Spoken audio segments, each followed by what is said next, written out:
नमस्कार, एक बार फिर से आप सभी का स्वागत करती हूँ आपके अपने चैनल ज्ञानोदय में।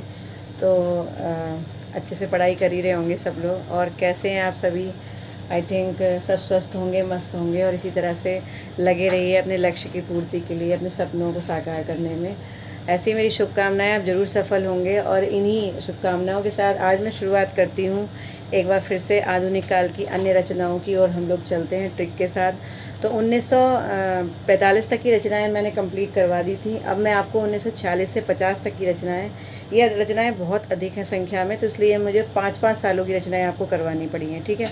तो पिछले वीडियो में मैंने आपको 1941 से 1945 तक की रचनाएं कराई थी। अब मैं आपको 1946 से लेकर 1950 तक की रचनाएं कंप्लीट कराऊंगी, ठीक है।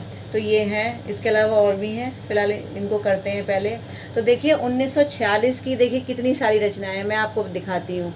1 2 3 4 5 6 7 8, ठीक है। ये 8 रचनाएं जो हैं ये 1946 की हैं, ठीक है। जबकि 1947 की ये 3 रचनाएं हैं केवल, और 1949 की फिर ये 4 रचनाएं हैं, ठीक है। ये आपको लर्न करनी है। 1940 में कितनी ज़्यादा रचनाएं लिखी गई, इंपॉर्टेंट रचनाएं, ठीक है। तो अब देखते हैं। देखिए 1946 में सबसे पहले लिखी, इसकी बात करें, कुरुक्षेत्र, ठीक है। कुरुक्षेत्र जो है वो दिनकर की रचना है। इसको आप लर्न कैसे करेंगे, देखिए। कुरुक्षेत्र, कुरुक्षेत्र क्या है? कुरुक्षेत्र वो होता है जहाँ पर युद्ध लड़ा गया था महाभारत का। आपको पता ही है, कुरुक्षेत्र जो एक ऐसा एरिया था, एक ऐसा क्षेत्र था कुरुक्षेत्र, जहाँ पर महाभारत का युद्ध लड़ा गया था, ठीक है। लेकिन आपको एक बात पता होगा कि महाभारत का युद्ध हो या कोई भी युद्ध हो, कोई भी युद्ध जो है वो सूर्यास्त के बाद नहीं लड़ा जाता है, यानी रात में नहीं लड़ा जाता, हमेशा दिन में ही लड़ा जाता है। यानी जब दिन होगा, जब दिनकर होंगे, दिनकर मतलब जब सूर्य भगवान होते हैं, जब सूर्य की जो है कहना चाहिए रोशनी होती है, तभी जो है कुरुक्षेत्र में युद्ध लड़ा जाता है। तो कुरुक्षेत्र का मतलब सिर्फ दिन से ही है, ठीक है। यानी कुरुक्षेत्र में युद्ध कब लड़ा जाएगा? जब दिन होगा। तो कुरुक्षेत्र किसने लिखी? दिनकर ने लिखी, ठीक है। उसके बाद फिर आती है सामधेनी, और ये क्या है? दिनकर, ठीक है। इसको आप कैसे लर्न करेंगे, देखिए थोड़ा सा दिमाग लगाना है, ठीक है। सामधेनी, सामधेनी, ठीक है, और इधर है दिनकर। तो आप इसको कैसे लर्न करेंगे? आप शाम को क्या कर लीजिए? शाम कर लीजिए, ठीक है। आप शाम कर लीजिए, और दिनकर में कर हटा दीजिए। अब देखिए, एक शाम है और एक दिन है, ठीक है। तो दोनों एक दूसरे के क्या है? अपोजिट है, ठीक है। एक तरफ दिन निकल रहा है और एक तरफ शाम हो रही है, एक तरफ सूरज उग रहा है और एक तरफ सूरज छिप रहा है, ठीक है।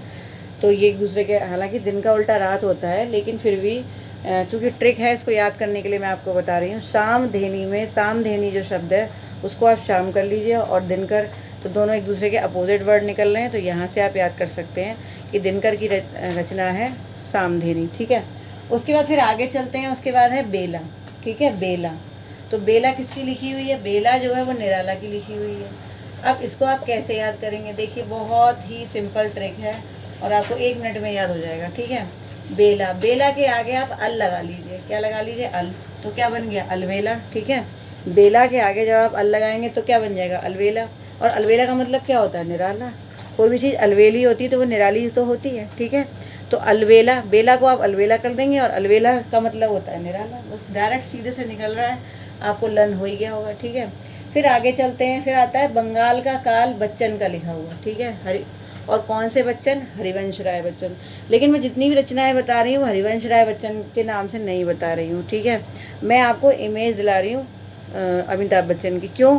क्योंकि आपके दिमाग में हरिवंश राय बच्चन कम आते होंगे और अमिताभ बच्चन ज़्यादा आते होंगे, क्योंकि उनको सबने देखा है, ठीक है। तो देखिए आप, फिर वही चीज़ है इस समय। अब देखिए ये है बंगाल का काल, बंगाल का काल, और ये किसकी लिखी हुई है? ये बच्चन की लिखी हुई है, ठीक है। अब आपको मालूम है कि बच्चन जी को इस समय क्या हो गया है? कोरोना, ठीक है। जब बच्चन जी को कोरोना हो गया तो उन्होंने क्या करा? कॉल करी। उन्होंने, बच्चन ने कॉल करी, कॉल करी। अब कॉल कहाँ करी उन्होंने? बंगाल में करी, ठीक है। उन्होंने क्यों करी? बंगाल में करी। अब ये बताइए कि अमिताभ बच्चन बंगाल में ही कॉल क्यों करेंगे? इसलिए करेंगे क्योंकि उनका ससुराल बंगाल का है ना। जो जया जी हैं, जो उनकी पत्नी, वो बंगाल की हैं, आपको पता ही होगा, ठीक है। बंगाली जो है कल्चर भी उन्होंने देखा हुआ है। तो जब वो बीमार पड़ जाएंगे तो अपने ससुराल फ़ोन करके बताएंगे ना कि मैं बीमार पड़ गया हूँ, तो क्या करेंगे, वो बंगाल फ़ोन करेंगे। तो बंगाल की कॉल, यानी बंगाल का काल को बंगाल की कॉल कर लीजिए, ठीक है। तो बंगाल की कॉल जैसे ही आपको याद आएगी, बच्चे अपने आप याद आ जाएंगे, ठीक है।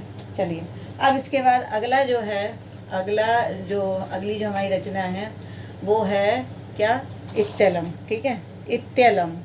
अब इत्तलम को आप कैसे याद करेंगे, ये रचना थोड़ी सी टफ थी, ठीक है। ये रचना मेरे दिमाग में कोई ट्रिक नहीं आ रही थी, मतलब मेरे लिए भी थोड़ी सी कठिन थी। हालांकि मेरे को ये वैसे याद है, मतलब मैंने कभी भी इसके लिए ट्रिक का इस्तेमाल नहीं किया, क्योंकि लेकिन आपके लिए ट्रिक देनी थी, ठीक है। तो इसलिए मैंने एक ऐसी ट्रिक निकाली, शायद आपको याद हो जाए, मैं कोशिश करती हूँ। देखिए, इत्तलम, इत्तलम, ठीक है। तो जो इत्तलम वर्ड है उसके 2 राइमिंग वर्ड हैं, ठीक है, मतलब 2 ऐसे वर्ड हैं जिनकी ध्वनि यानी स्वर उनका एक जैसा होता है, ध्वनि एक जैसी होती है। देखिए, इत्तलम को आप, इसका एक राइमिंग वर्ड है कलम और एक राइमिंग वर्ड है अलम, ठीक है, 2 वर्ड हैं, ठीक है। इत्तलम में अलम निकल रहा है, इसमें क्या निकल रहा है, अलम, ठीक है, और इसका एक वर्ड है कलम। तो देखिए, जो गे होगा, गे का मतलब जो सब कुछ जानता होगा, गे वो होता है जिसे सब कुछ पता होता है, जो ज्ञानी होता है वो गे कहलाता है। तो जो गे होगा वो सब कुछ जानता है, और जो सब कुछ जानता है वो कलम चला सकता है, आपको मालूम है, कलम से वो लिख सकता है, ठीक है। तो जिसको जो गे है यानी जो जानता है, तो उसके पास होगी कलम, और जो अज्ञेय है यानी जो कुछ जानता ही नहीं है, उसके पास होगी अलम, ठीक है, अलम।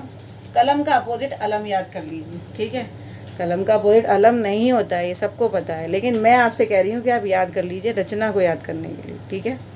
कलम उसके पास होगी जो गे होगा, और अलम उसके पास होगी जो अज्ञेय होगा, बस इतना याद कर लीजिए। इधर आ लग गया तो इधर भी आई लग जाएगा, ठीक है, इससे आपको इत्तलम याद रहेगी। चलिए, अब इसके बाद आगे की रचना करते हैं। फिर आती है ठंडा लोहा, ठीक है। ठंडा लोहा जो है, अभी 1946 की रचनाएं ही चल रही हैं।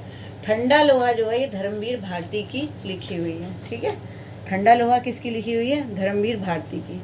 अब ठंडा और एक तो लोहा है, ऊपर से ठंडा है, ठीक है।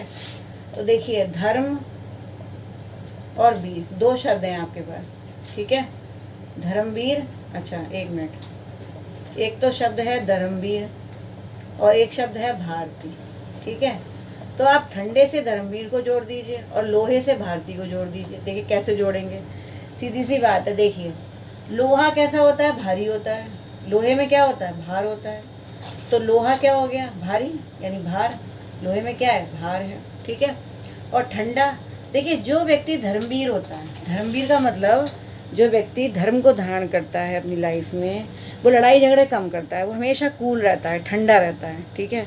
तो जो धर्मवीर होगा वो हमेशा ठंडा रहेगा, और जो भारती मतलब जो लोहा है वो कैसा होगा, भारी होगा।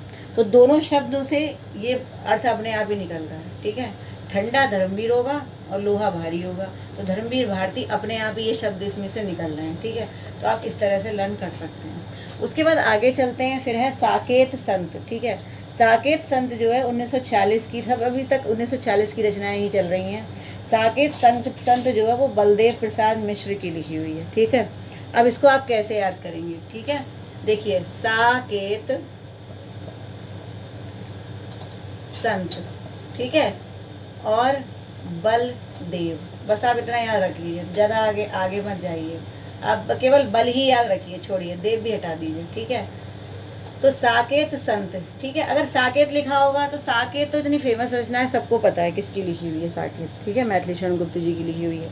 लेकिन अगर संत भी जुड़ गया साथ में, तो साकेत संत किसकी रचना है। देखिए, आप क्या करेंगे, केत जो शब्द है केत, तो केत को आप इंग्लिश में लिखिए, तो आप ऐसे ही तो लिखेंगे, अगर आप केत को इंग्लिश में लिखेंगे तो ऐसे ही तो लिखेंगे, कैट निकलेगा, ठीक है, कैट, ठीक है।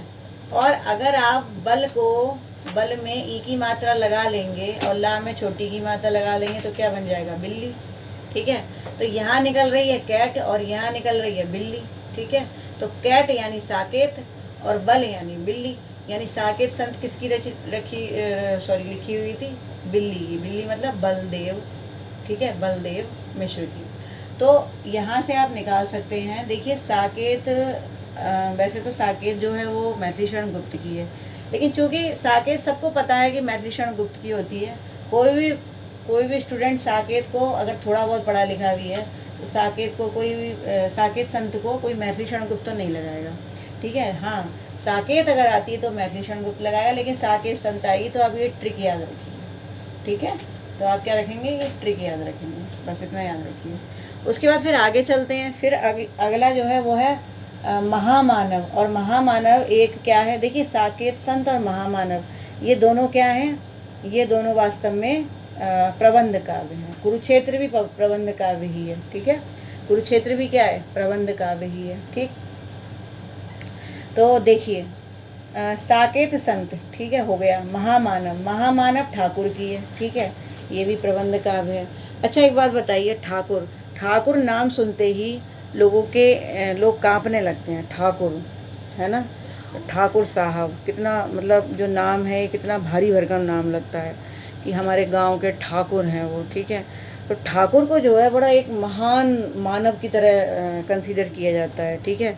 कि जैसे अगर कहीं पर भी आप देखते होंगे कि कोई भी एक क्षेत्र है, ठीक है, उसमें कहते हैं भाई ठाकुर साहब वो जमींदार हैं, वो ठाकुर साहब। तो ठाकुर के नाम से ही लोग घबराते थे पुराने ज़माने में, ठीक है। तो ठाकुर क्या होते हैं, महामानव होते हैं, यानी मानवों में सबसे महान माने जाते थे ठाकुर, ठीक है, लोग उनसे डरते थे। तो ठाकुर क्या होते हैं, महामानव। उसके बाद फिर आगे चलते हैं। फिर है स्वर्ण किरण, पंत की लिखी हुई है। स्वर्ण किरण किसकी लिखी हुई है, पंत की लिखी हुई है। अच्छा, और स्वर्ण धूलि भी पंत की लिखी हुई है। देखिए दोनों रचनाएं हैं। और मैंने आपको पंत से क्या बताया, पंत को आप इंग्लिश में क्या लिखेंगे, पैंट। जब आप पंत को इंग्लिश में लिखेंगे तो यही तो लिखेंगे, पैंट, ठीक है। आपको मालूम है, देखिए पंत को, आपको मालूम है कि पंत जो है बीड़ा बजाया करते थे। और पंत कैसे बीड़ा बजाते थे, पैंट पहन कर बजाते थे। ये मैं आपको ट्रिक बता चुकी हूँ ऑलरेडी, ठीक है। तो अब एक बात बताइए, जब पंत को पैंट पहनना इतना पसंद था तो उन्होंने सोचा, जैसे कि एक पैंट, जैसे आपने वो वाला देखा होगा, ऋषि कपूर का गाना देखा होगा ना, तो आपने वो गाना देखा होगा, ओम शांति ओम, मेरी उम्र उम्र के नौजवानों। उसमें जो शक्ति कपूर पैंट पहनते हैं, मतलब वो जो उनके ड्रेसअप जो होता है उसमें गोल्डन कलर लगा होता है ना। तो पंत जी ने सोचा कि मैं पैंट तो पहनता हूँ, क्यों ना मैं ऐसी पैंट पहनूं जो स्वर्ण की बनी हो, ठीक है। स्वर्ण किरण यानी जिसमें स्वर्ण भी हो, जिसमें क्या हो, स्वर्ण हो, यानी सोने की हो, और किरणें जैसी चमक रही हो, ठीक है। स्वर्ण जैसी हो और बिल्कुल किरण जैसी चमक रही हो। तो उन्होंने कैसी पैंट पहनी, स्वर्ण, यानी एक तो सोने की बनी थी और बिल्कुल सूरज की किरणों जैसी एकदम चमक रही थी। तो स्वर्ण किरण वाली पैंट किसने पहनी, भैया पंत ने पहनी, ठीक है। अब देखिए जब उन्होंने पैंट पहन ली स्वर्ण किरण, ठीक है, और 1947 में ही दोनों काम हुए थे। देखिए दोनों ही घटनाएं बिल्कुल आसपास की हैं, इसीलिए मैंने दोनों घटनाओं को बिल्कुल जोड़ दिया है, ठीक है। तो 1947 में क्या हुआ, उन्होंने सोने की पैंट पहनी, बड़ी चमक रही थी किरणों की तरह। लेकिन क्या हुआ कि अचानक से वहाँ पर धूल थी और वो धूल में गिर गए। तो उनकी जो पैंट थी उसमें कैसी हो गई, स्वर्ण धूली, ठीक है, यानी उनकी पैंट में धूल लग गई, ठीक है। तो धूल लग गई तो क्या हो गया, स्वर्ण धूली, यानी सोने की पैंट में धूल लग गई तो स्वर्ण धूली। स्वर्ण धूली किसकी है, पैंट की, यानी पंत की। बिल्कुल आपको लर्न हो गया होगा, दोनों चीज़ों को आप आपस में क्या करिए, कनेक्ट कर लीजिए, ठीक है। उसके बाद फिर आगे चलते हैं। फिर है युगांतर, ये भी पंत की लिखी हुई है। अच्छा एक बात मैं आपको देखिए बताती हूँ, एक रचना मैंने आपको बताई थी युगांत, ठीक है, और एक रचना बताई थी मैंने आपको युगबाणी, ठीक है, और एक रचना मैं आपको बता रही हूँ युगांतर, ठीक है। ये तीनों रचनाएं ही किसकी हैं, पंत की हैं। अगर आपको युगांत याद है, युगवाणी याद है, तो युगांतर तो खुद ही याद आ जाएगी। यानी जब युग में अंतर आया, जब युग का अंत हुआ तो पैंट की शुरुआत हो गई, अंग्रेजों ने शुरुआत करी। युग बाणी यानी प्रत्येक इसी युग में हर किसी की बाणी पर क्या है, पैंट है, धोती कुर्ता लोग नहीं पहनना चाहते, ठीक है। और युगांतर यानी युग में जब अंतर आया तो लोगों ने पैंट पहननी शुरू कर दी, धोती कुर्ता छोड़ दिया, ठीक है। तो ये तीनों रचनाएं क्या है, एक दूसरे से बिल्कुल कनेक्टेड हैं और तीनों एक जैसी हैं और तीनों ही पंत की लिखी हुई हैं, ठीक है। तो यहाँ से आप लर्न कर सकते हैं। उसके बाद फिर आगे चलते हैं। फिर है हिम तरंगणी, ठीक है। हिम तरंगणी, अब देखिए यहाँ 46 तक की रचनाएं यहाँ हो गई और 47 तक की ये दो रचनाएं हैं, ठीक है, पंत। पंत वाली दोनों रचनाएं 47 की हैं, जबकि युगांतर जो है वो 48 की केवल एक ही रचना है यहाँ पर। उसके बाद ये रचनाएं सारी 49 की हैं। अब आगे चलते हैं, देखिए आगे चलते हैं। और हिम तरंगिणी, हिम तरंगिणी, ठीक है, हिम तरंगिणी जो है ये किसकी किनकी है, माखनलाल। अब फिर वही बात मैंने आपको बताई थी, हिम किरीटनी अभी बताई थी थोड़ी देर पहले, मतलब पिछले वीडियो में मैंने आपको बताई थी। तो यहाँ पर हिम आ रहा था और यहाँ भी हिम आ रहा है। हिम कैसा होता है, सफ़ेद होता है, और मक्खन कैसा होता है, वो भी सफ़ेद होता है। तो दोनों का रंग एक जैसा है, चाहे हिम तरंगिणी हो चाहे हिम किरीटनी हो, दोनों की ट्रिक बिल्कुल एक ही जैसी है। हिम का रंग सफ़ेद होता है और मक्खन का रंग भी सफ़ेद होता है, बिल्कुल दोनों एक दूसरे से रिलेट कर रही हैं। लेकिन हिम किरीटनी जो वो पहले लिखी गई थी और हिम तरंगिणी बाद में। भाई पहले तो दांत किटकिटाएंगे ना, पहले तो ठंड लगेगी, उसके बाद ही तो तरंगे उठेंगी शरीर में, ठीक है, ठंड की। तो वही चीज़ है। अब इसके बाद फिर आगे चलते हैं, फिर आती है उत्तरा, ठीक है। उत्तरा जो है ये उत्तरा, उत्तरा, ठीक है। उत्तरा के, अब उत्तरा के हैं वो पंथ, मतलब, ठीक है। तो देखिए उत्तरा क्या है, उत्तरा और पैंट में बहुत बड़ा गहरा रिलेशन है। मैं आपको बताती हूँ कैसे है। देखिए उत्तरा, उत्तरा, ठीक है, उत्तरा को आप उत्तर कर लीजिए, ठीक है, और यहाँ हो गई आपकी क्या, पैंट, ठीक है।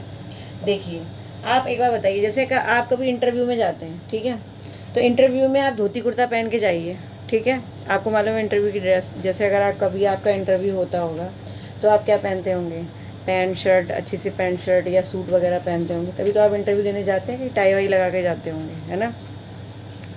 या तो आपको कोई संस्कृत विद्यालय हो या कोई भी इस तरीके का विद्यालय हो तो आप धोती कुर्ता पहन के जाना पसंद करेंगे। लेकिन इंटरव्यू ज़्यादातर हम किस में देते हैं, पैंट और शर्ट में देते हैं, मतलब सूट में देते हैं, या फिर ऊपर से कोट पहन लेते हैं, है ना। तो जब भी इंटरव्यू देंगे, तो जब हम उत्तर देंगे, अगर हमने पैंट पहन ली तो हम उत्तर देने में हम बिल्कुल भी, हमें कॉन्फिडेंस से उत्तर देंगे। क्यों देंगे, क्योंकि हम पैंट पहने हुए हैं। और धोती कुर्ता पहन के जाएंगे तो हमारी मजाक बनेगी, तो क्या होगा, हम उत्तर नहीं दे पाएंगे। देखिए ऐसा कुछ नहीं है, ऐसा बिल्कुल भी नहीं है जैसा मैं कह रही हूँ, ऐसा नहीं है। धोती कुर्ता बहुत अच्छी ड्रेस है और ये हमारा भारतीय परिधान है, और मैं बिल्कुल भी अवहेलना नहीं करती ऐसे परिधान की। लेकिन मैं सिर्फ आपको याद करने के लिए बता रही हूँ कि जब हम इंटरव्यू में जाते हैं, तो अच्छे कपड़े पहन के जाते हैं तो अच्छे उत्तर निकलते हैं ना दिमाग से, मतलब एकदम कॉन्फिडेंस आता है ना। और हमारे दिमाग में ये रहेगा, अरे हम तो ऐसे कपड़े पहना है, पता नहीं इंटरव्यू कैसा होगा हमारा, पता नहीं हमारी ड्रेस के ऊपर ही कोई प्रश्न ना उठ जाए, है ना। तो इसलिए उत्तर हम कब देंगे, जब पैंट पहने होंगे, बस इतना याद रख लीजिए, ठीक है। हालांकि ऐसा कुछ नहीं है, कपड़ों से कोई फ़र्क नहीं पड़ता, सबसे बड़ी नॉलेज होती है इंसान की, है ना। अगर आपके अंदर नॉलेज है तो आप कुछ भी पहने हो आप बिल्कुल उत्तर देंगे, ठीक है। ऐसा कुछ भी नहीं होता कि केवल परिधान से ही इंसान की जो है जो योग्यता है वो आंकी जाती है या उसका ज्ञान आंका जाता है। आप कुछ भी पहनिए, आपको अगर नॉलेज है तो आप आंसर दे देंगे। लेकिन सिर्फ आप दिमाग में ऐसा सोचिए, बस केवल याद करने के लिए, ठीक है। फिर उसके बाद आगे चलते हैं, फिर है हरी घास क्षणभर, ठीक है, हरी घास क्षणभर। और हरी घास क्षणभर जो है ये रचना है अज्ञेय की, ठीक है, हरी घास क्षणभर, ठीक है, ये रचना किसकी है, अज्ञेय की है। अब इसको आप कैसे लर्न करेंगे, देखिए ये रचना हो गई अज्ञेय की, ठीक है, अज्ञेय। फिर वही बात, अज्ञेय कौन होता है, अज्ञेय उसे कहते हैं जो कुछ जानता नहीं है, जो कुछ भी नहीं जानता, नादान होता है बिल्कुल, ठीक है। अब देखिए जो व्यक्ति कुछ भी नहीं जानता, उसके दिमाग में कुछ आता ही नहीं है, ठीक है, तो वो डॉक्टर के पास जाता है, वो कहता है कि भाई डॉक्टर साहब मेरे को ये बीमारी, मेरे दिमाग में कुछ नहीं आता है, मतलब मैं अज्ञेय हूँ, मैं अज्ञानी हूँ, तो मुझे क्या करना चाहिए। तो डॉक्टर उनसे क्या कहता है, डॉक्टर उनसे ये कहते हैं कि भाई हरी हरी घास पे घूमा करो, थोड़ा बैठा करो, क्षण भर बैठा करो, थोड़ा क्षण भर मतलब थोड़ी देर तक बैठा करो। अगर तुम हरी हरी घास में क्षण भर बैठोगे तो उस प्रकृति का तुम्हारे ऊपर असर होगा और तुम्हारा दिमाग कैसा हो जाएगा, तेज हो जाएगा, और तुम ज्ञानी बन जाओगे। तुम्हारे दिमाग में कुछ भी नहीं आता है तो तुम क्या बन जाओगे, ज्ञानी बन जाओगे, है ना। तो जो अज्ञेय होगा वो कहाँ बैठेगा, हरी घास में बैठेगा जाके, जिससे वो अज्ञेय ना रहे, ठीक है। जो कुछ जानता नहीं होगा एकदम हरी हरी घास में बैठ के, आपने सुना भी होगा कि अगर आप सुबह सुबह वॉक करें, अगर बिल्कुल पैरों में कुछ ना पहना हो आपने, नंगे पैर जो है आप अगर करते हैं घास पर, हरी हरी घास पर आप वॉक करते हैं तो उसका असर बहुत अच्छा होता है दिमाग पर, है ना। तो बहुत मतलब हमारी जो मेमोरी पावर होती है वो बढ़ती है और ताजगी रहती है सारा दिन शरीर में। तो इसीलिए डॉक्टर ने बताया था, है ना। तो इसको आप लर्न कर लीजिए, ठीक है। फिर उसके बाद आगे चलते हैं, फिर है काठ की घंटियाँ, ठीक है। ये एक्चुअली एक संग्रह है उनकी कविताओं का। किसकी कविताओं का? सर्वेश्वर दयाल जी की कविताओं का क्या है? संग्रह है ये, ठीक है। दिख नहीं रहा आपको, चलिए मैं नीचे लिख देती हूँ, ठीक है। सर्वेश्वर दयाल, इधर भी लिखा हुआ, कोई दिक्कत नहीं है। अब देखिए, सर्वेश्वर दयाल जी की रचनाओं का संग्रह है काठ की घंटियाँ, और ये वास्तव में 1949 से लिखा गया था। 1949 से मतलब इसकी शुरुआत हुई थी और 57 तक लिखे जो भी कविताएं इन्होंने लिखी थी का 1949 से लेकर 1957 तक वो सभी रचनाएं काठ की घंटियां में वो लिखते चले गए थे, ठीक है। तो काठ की घंटियों का, अगर काठ की घंटियां अगर रचना आती है तो कोई उसका एक काल नहीं है कि 1949 में। हाँ, 1949 से उसकी शुरुआत हुई थी, ठीक है। 57 तक लिखी गई थी वो रचना। तो बात ये आती है कि काठ की घंटियाँ किसकी है? सर्वेश्वर दयाल की। इसको आप लर्न कैसे करेंगे? देखिए, काठ सर्वेश्वर, सर्वेश्वर का मतलब सबका ईश्वर। जो सबका ईश्वर हो उसे हम क्या बोलते हैं? सर्वेश्वर। और सर्वेश्वर जो सबका ईश्वर होगा वो सब पर दयालु ही होगा, आपको पता है।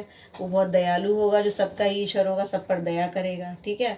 और जो सबका ईश्वर होता है, जो सबका ईश्वर होता है, उसके मंदिर में अगर आप जाएंगे तो वहाँ क्या लगी होंगी? घंटियाँ लगी होंगी।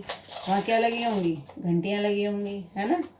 ये आप बताइए, आप किसी भी ईश्वर के घर में जाते हैं, मतलब किसी मंदिर में जाते हैं, किसी भी ईश्वर के घर में जाइए, सर्वेश्वर जो सबका ईश्वर है, अगर आप वहाँ जाएंगे तो क्या होगा? घंटियाँ लगी होंगी। वहाँ पर घंटा लगा होता है ना जब हम मंदिर में जाते हैं, तो वो हम घंटा बजाएंगे, ठीक है। तो घंटियाँ कहाँ होंगी? जहाँ सर्वेश्वर होंगे, जहाँ सब मतलब सबका ईश्वर जहाँ व्याप्त हो, जहाँ रहता होगा, वहीं घंटियाँ बजती हैं, ठीक है। या फिर ये समझ लीजिए कि सबका ईश्वर जब हमारे सामने आ जाता है, यानी जब हमारे सामने भगवान हमें याद आते हैं, जब ईश्वर सामने आते हैं तो हमारे दिमाग की घंटी बज जाती है, ठीक है। ऐसे याद कर लीजिए। तो फिर क्या हुआ? सर्वेश्वर दयाल, ये हो गया काठ की घंटी है, ठीक है। तो ये जो है कुछ रचनाएं हैं, और हंसी भी आ रही होगी आपको शायद मेरी ट्रिक्स सुन करके। जब मैं पढ़ाती हूँ तो मेरी बेटियाँ देखती रहती हैं और देख देख के हंसती रहती हैं मेरी ट्रिक्स पर कि मम्मी क्या क्या मतलब बनाती रहती हैं ट्रिक्स। लेकिन क्या करूँ, मतलब बन जाती हैं, पता नहीं कैसे बन जाती हैं। तो ठीक है, तो आज मैंने आपको इतनी रचनाएं बताई हैं, ठीक है। अब 22 मिनट का वीडियो हो गया है, बस थोड़ी सी रचनाएं और बची थी। 50 की रचनाएं और बची हैं, 1950 की। चलिए कोई नहीं, मैं इन रचनाओं को करीब मेरे ख्याल से अभी हैं 7-8-10 रचनाएं करीब होंगी, तो मैं इन सभी रचनाओं को आपको नेक्स्ट वीडियो में बताऊंगी, क्योंकि ज़्यादा ही लंबा वीडियो हो जाएगा, फिर आप भी बोर होने लगेंगे, है ना। तो इसलिए मैं नेक्स्ट वीडियो में ये रचनाएं कंप्लीट कर देती हूँ। 50 तक की सभी रचनाएं कंप्लीट कर देती हूँ। उसके बाद फिर 51 से अब रचनाएं कम होंगी, ठीक है। अब रचनाएं कम होती चली जाएंगी, ज़्यादा रचनाएं अब नहीं बची हैं। और थोड़ी सी रचनाएं 1-2 वीडियोज़ में कंप्लीट करके फिर मैं वो रचनाएं बताऊंगी जो क्रम से नहीं है, ठीक है। मतलब जिनके समय काल नहीं है, वो डायरेक्ट हमें याद करनी है, तो वो हमारा क्रम चलता रहेगा। और साथ में छायावाद शुरू करती हूँ, द्विवेदी युग, छायावादी युग, ये थ्योरी करानी भी ज़रूरी है, ठीक है। ये करा दूँ, मैंने सोचा एक बार सभी जितनी भी ट्रिक्स हैं वो निपटा देती हूँ, है ना। तो ये जो क्रम वाली ट्रिक्स हैं ये तो लगभग मैं निपटाने की कोशिश कर ही रही हूँ, ठीक है। तो ये छोटा सा वीडियो दे दूँगी, बाकी बची रचनाएं भी कंप्लीट हो जाएंगी 50 तक की। 1950 की रचनाएं एक साथ आपको बता दूँगी सारी, ठीक है। तो आपको लर्न हो जाएगा, छोटा सा वीडियो मेरे ख्याल से 5 मिनट में हो जाएगा, ठीक है। तो अगर चैनल को सब्सक्राइब नहीं किया तो कर लीजिए अगर आप नए हैं, और लाइक कीजिए, सब्सक्राइब कर लीजिए चैनल को अगर आपने अभी तक नहीं किया है, और शेयर कीजिए वीडियोस को। और बाकी अगर आपको निगेटिव पॉजिटिव कैसा लगा वीडियो देख करके, रचनाएं याद हो रही हैं या नहीं हो रही, कैसा आपको फील हो रहा है, तो ये सभी आप मुझे कमेंट करके ज़रूर बताइए। अगर आप सब वीडियो को ओपन करते हैं तो सबसे पहले आप कमेंट कीजिए और लाइक कीजिए, इतना ज़रूर कीजिए, ठीक है। तो बस देखते रहिए इसी तरह मेरे वीडियो, हंसी खुशी से हंसते खुश होते हुए देखिए वीडियोस को, और मेरी फ़नी ट्रिक्स को देखते रहिए। तो फिर मिलती हूँ नेक्स्ट वीडियो में। नमस्कार।